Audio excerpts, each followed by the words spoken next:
Bueno, en ambas versiones del individualismo, tanto la de Rousseau como la de Hobbes, tanto la versión optimista como la versión negativa o pesimista, la sociedad surge como básicamente una libre disposición de los individuos libres y por tanto es una construcción arbitraria. Cada uno, en ambos casos, serían simples seres arrojados al mundo, solitarios, y que en algún momento tienen que tratar de llevar la fiesta en paz, por decirlo así, tratar de comunicarse, tratar de sobrevivir. Y por tanto, este artificio es de mutuo interés, totalmente rescindible, cuyo único límite es precisamente la libertad de los demás. Entonces, a partir de estas dos visiones, la optimista y la negativa, quiero entrar a lo que sería, digamos, el legado del individualismo, o, digamos, en este momento la misma sociedad sigue viviendo un tipo de individualismo, aunque no solo es individualismo, pero que bebe de estas dos vertientes. Me voy a explicar rápidamente. Decía pues que el giro hacia la conciencia individual en Descartes y en Lutero, eso quiere decir a la conciencia, al yo, básicamente este giro hacia la conciencia individual que trata de fundar la realidad, ya no veo la realidad objetiva, sino que básicamente son mis propias ideas las que fundan la realidad, y es el yo individualista. Es la base filosófica del individualismo, que trae consigo también varias otras corrientes de pensamiento que explican la situación de la sociedad en la actualidad. Veamos las siguientes con algunos ejemplos. En este momento vivimos en una sociedad idealista. ¿Cómo así? Bajo el individualismo subyace básicamente el sistema filosófico de cuño idealista, pues se centra en el individuo y su autonomía frente a los demás y frente a la realidad. El mundo de hoy, es decir, la persona concreta en el día a día, tiene una falta de realismo abismal. A la gente le falta realismo, o como dirían los americanos, los mismos de pie sobre la tierra, down to earth.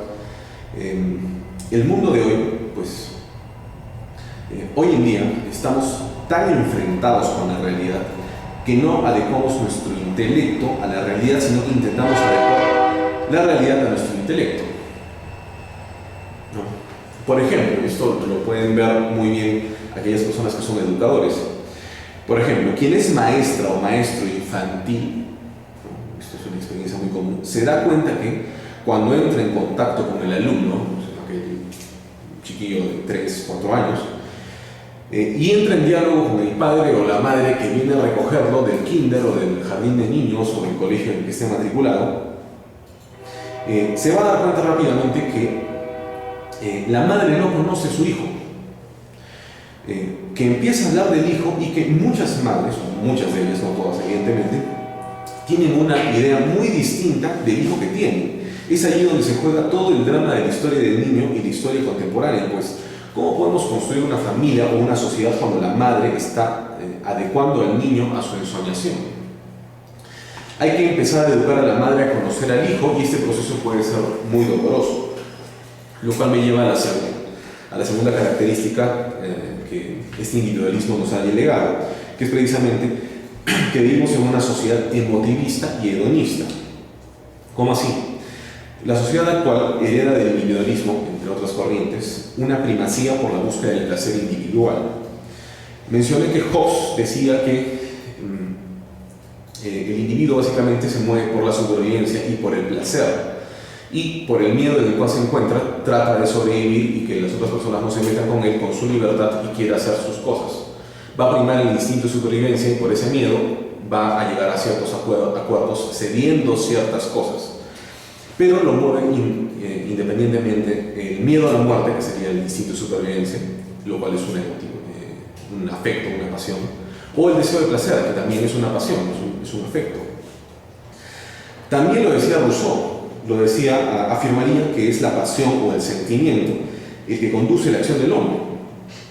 Entonces, esta búsqueda del placer individual y la supervivencia de las angustias y el dolor reflejan el hedonismo contemporáneo, cuya praxis se ve reflejada en un tipo de ética emotivista.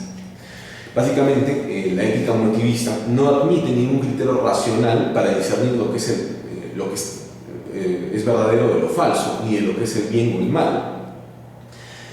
Entonces va a identificar básicamente la verdad y el bien con el placer, mientras que la falsedad y el mal con el opuesto, el dolor. Es esta una de las razones por las cuales resulta difícil abandonar el idealismo antes mencionado, porque como es doloroso y estamos en una realidad emotivista y hedonista, no salimos del idealismo, seguimos siendo metidos en nosotros mismos, ensimismados, con nuestras propias ideas. Este hedonismo que hemos heredado del individualismo se ve reflejado también en el estado de bienestar, que es justamente lo que vivimos y lo que ha pasado hace poco en la crisis internacional y en España, en el cual el individuo, al más puro estilo hobbesiano, vive un continuo temor de perder esa paz que le otorga cierto placer y está dispuesto a otorgar a un poder superior, esa abstracción que llamamos Estado liberal, para que le otorgue ciertas garantías en su libre actuar y su libertad de conciencia. Esto desemboca en una tercera característica de la sociedad actual. Vivimos en una sociedad subjetivista, utilitarista y relativista. ¿Cómo así?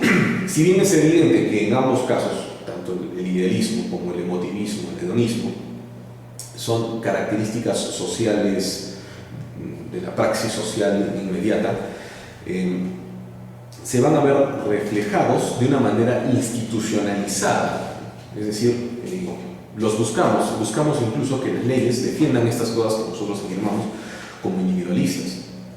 Por ejemplo, antes de poner el ejemplo, la sociedad a través de sus aparatos de gobierno y de educación parece haber abandonado, por ejemplo, la búsqueda de la verdad a cambio de lo práctico y lo útil. Puede verse en los planes educativos de muchos países o las mallas curriculares de muchas universidades donde se prima lo técnico, sin importar la verdad, lo cual da lugar a un subjetivismo institucionalizado y un utilitarismo básicamente implícito.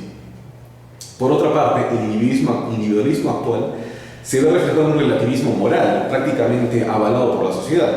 Por ejemplo, son conocidas algunas enseñanzas de sabiduría popular en relación a temas éticos. Se dice, por ejemplo, que la libertad de cada persona está solamente limitada por la libertad de otros. Esa supuesta sabiduría popular es individualista, porque cada quien es libre de hacer lo que le venga en gana, siempre y cuando no moleste la libertad del otro. Si es así, es Rousseau puro.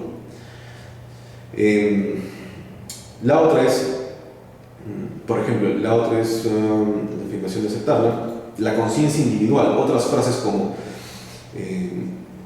cada quien es libre de hacer lo que desee siempre que no moleste la libertad del otro. Esta afirmación, si la aceptas, nos hace caer en la trampa de los límites de la libertad, que al fin y al cabo desembocan en la conciencia individual y terminamos necesariamente en Rousseau, en Hobbes.